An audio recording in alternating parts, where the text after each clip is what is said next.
It was a normal Monday for radical Muslim cleric Hassan Mustafa Osama Nasser, better known as Abu Omar. He was walking to midday prayers at his local mosque when he noticed a white van. When he passed the gardens at Via Guerzoni, an Italian identifying himself as a police officer approached, asking to see his identification papers. Omar's recollection was of being grabbed by two men, now known to be CIA operatives. They threw him into the back of their van, placed a bag over his head and beat him as the vehicle sped off. As Abu Omar lay semi-conscious on the van floor, feet and hands shackled with tape and covered with a blanket, he wasn't to know he'd not see Italy again for years. According to Italian prosecutors, he was kidnapped by the CIA in a practice known as extraordinary rendition, where suspected terrorists are abducted and flown to a country where torture is commonplace to extract information. In Omar's case, it was Egypt. Back in his Cairo prison, Abu Omar wrote a letter. It was smuggled from his cell and delivered to the Milan prosecutor's office. It reads like a last testament and gives graphic detail of what Omar says he suffered at the hands of Egyptian interrogators. I write this from inside my tomb. The cell is 2 by 1.5 meters, with no window and no way of telling night from day.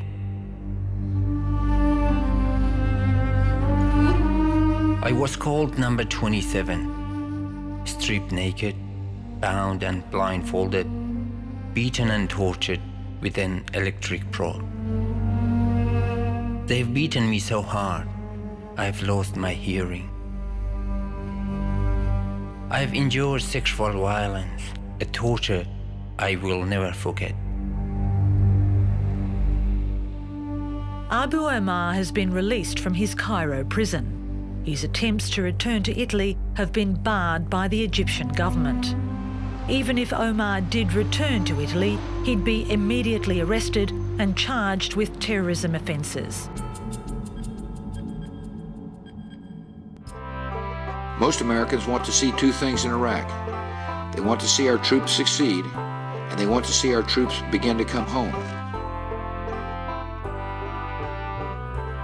Some of the worst things have happened in the most beautiful days, with IEDs and people being shot by snipers.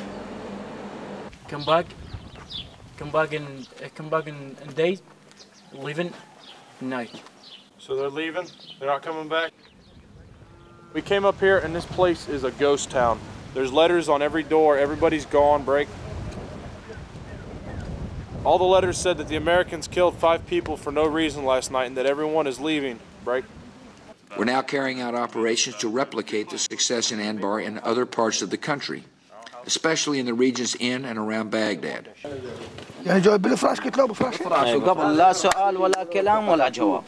هذيك عظام اللي طشره ومخه وهذاك سنونه وهاي ملابسه وهذا عمل هذول اثنين صوروا اذا عندك كاميرا صوروا ودز البوش Changing the conditions in Iraq is difficult, and it can be done. And the best way to start bringing these good men and women home is to make sure the surge succeeds. Thank you for listening.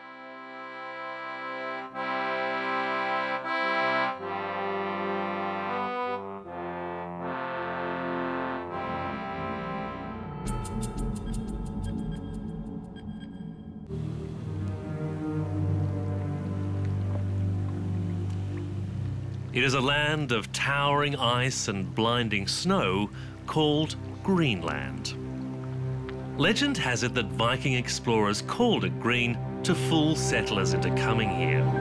But 500 years after the Vikings abandoned it, southern Greenland really is turning greener. Since the mid-90s, the average temperature has risen by nearly 2 degrees, and the ice is melting. What may be bad for the planet is turning out to be great for Greenland. Warmer seas are bringing huge catches of cod.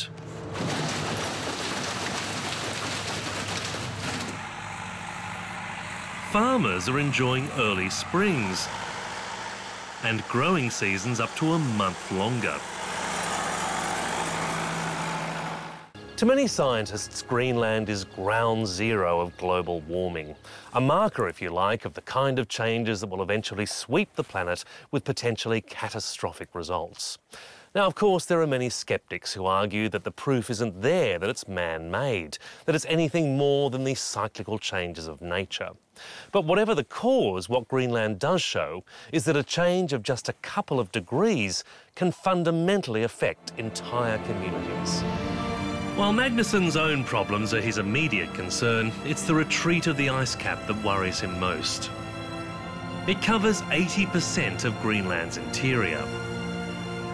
At its highest point, it's more than 3 kilometres thick. But the view from the air is disturbing.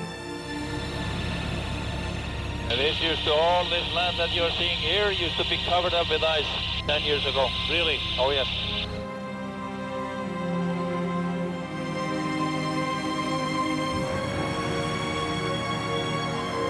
A year ago, the Intergovernmental Panel on Climate Change estimated that melting ice could raise sea levels by 20 centimetres over the next 50 years.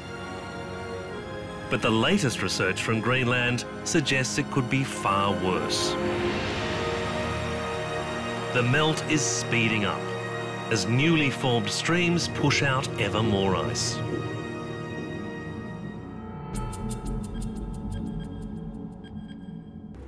On a dockside in war-torn southern Senegal, a rusting hulk lies impounded by the authorities, its English captain accused of people smuggling. The alleged involvement of a British citizen is a disturbing development in the ongoing tragedy of African migration, which has seen thousands die in a desperate bid to make it to Europe. But as the noose tightens around Dakar, desperate young men are turning to even more dangerous escape routes further south, in places like the conflict-torn region of Casamance, where the mysterious English cargo ship, the Selina, is held. So how did the Selina end up in this unhappy region? And what was she really up to? Our investigation began not in Africa, but in Portland, in Dorset. It was here, 5 years ago, that a retired handyman called Robert Thorne sold his house and bought a rusting old cargo boat for £70,000. Thorne had no qualifications as a captain and had never owned a ship before, but he did have big plans for the Selina. He launched a charitable company to run the ship and told the local Dorset paper he planned to fill her with medical aid and sail her to East Timor. Before long, Robert Thorne's dreams started to unravel. For a start, his ship, the Selina II, was detained here by the authorities for being unseaworthy.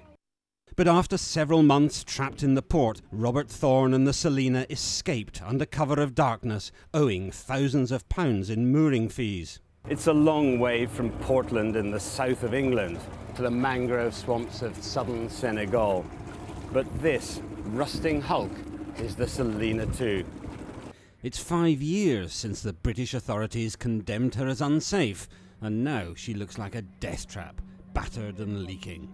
Yet when she was seized by the Senegalese authorities, they claim she had 80 illegal migrants in her hold and was waiting for more.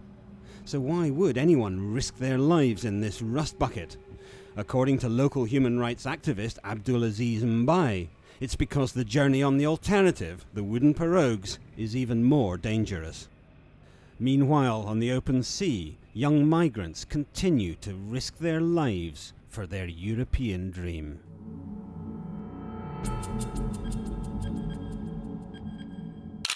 Saturday, May the 19th. It's late afternoon in Baghdad. Photojournalist Sean Smith captures this image that resonates across America. Inside a Bradley armoured car, 6 US soldiers and their translator are burning to death. 48 hours later and Specialist Lakes Unit are back in the neighbourhood. They're conducting random house checks. The day starts with 2nd Platoon called to investigate a blast at an insurgent bomb factory. An Iraqi soldier has taken the brunt of it. It's an ordinary day for the people of Baghdad, and from Apache Company, there's this message. I challenge the president or whoever has us here for 15 months to ride alongside me. I'll do another 15 months if he comes out here and rides along with me every day for 15 months.